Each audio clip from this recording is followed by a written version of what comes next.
Here on the channel, we're no stranger to creatures from the beyond. So when I found out that my members chose Demon Fire as the review that I had to do this month, I came prepared. Now thankfully, this is an Odyssey2 game, which means that they only come two at a time.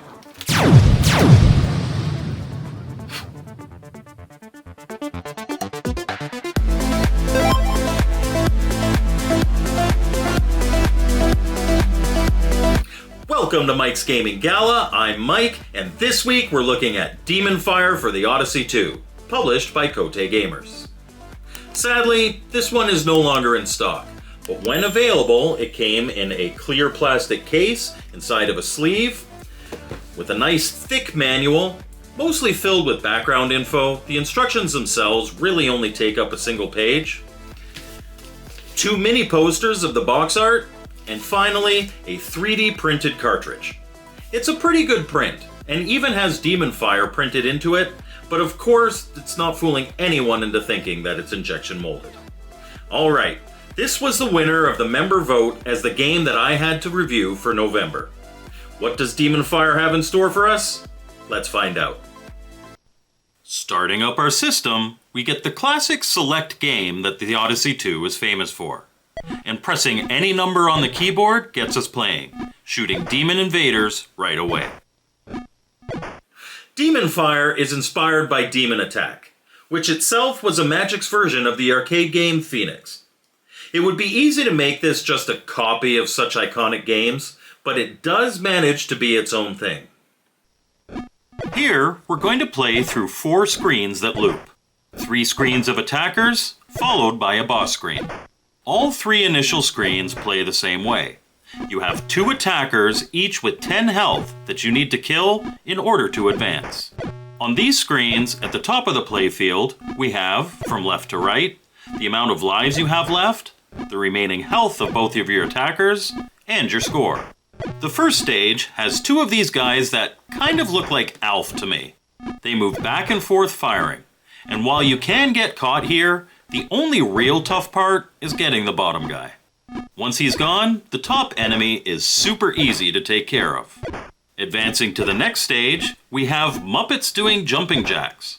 That's right, time your shots right, and you'll get to hit these guys right in the gonads.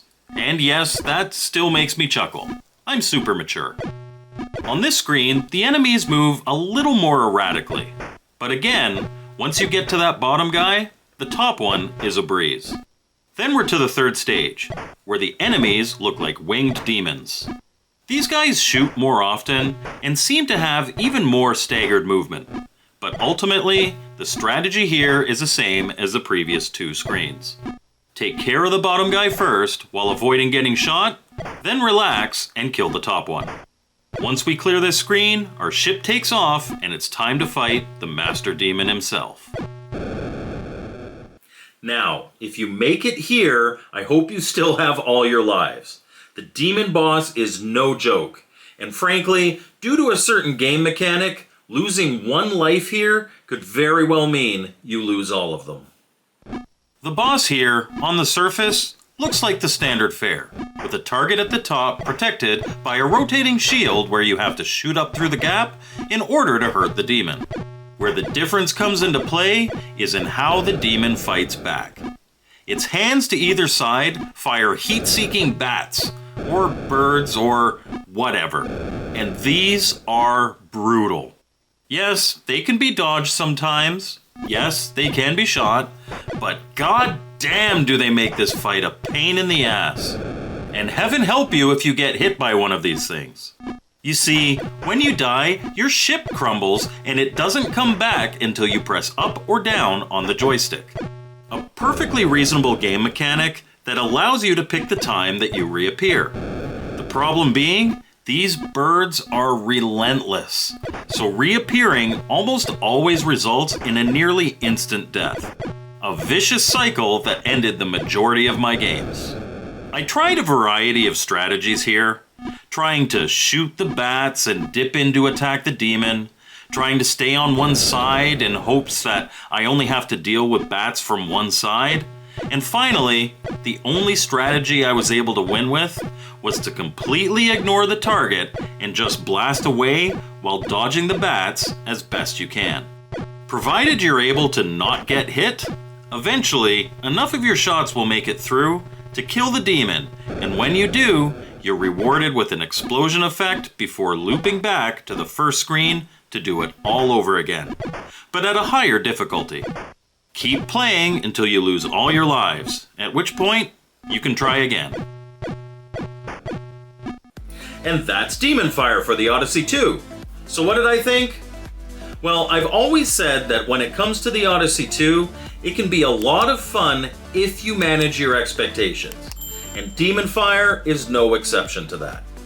There's definitely a specific strategy to play throughout the game, and when it works, it's quite satisfying.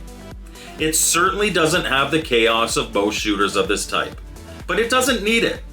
Do I hate the boss? Damn right I do, but I'm supposed to, and it's always tempting to play just that one more time.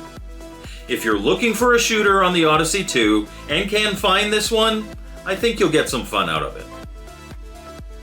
Thank you for watching my video. I hope you liked it, and thank you so much to my channel members. I appreciate your support so much. As always, my contact info is in the description, and we'll see you next time on Mike's Gaming Gala.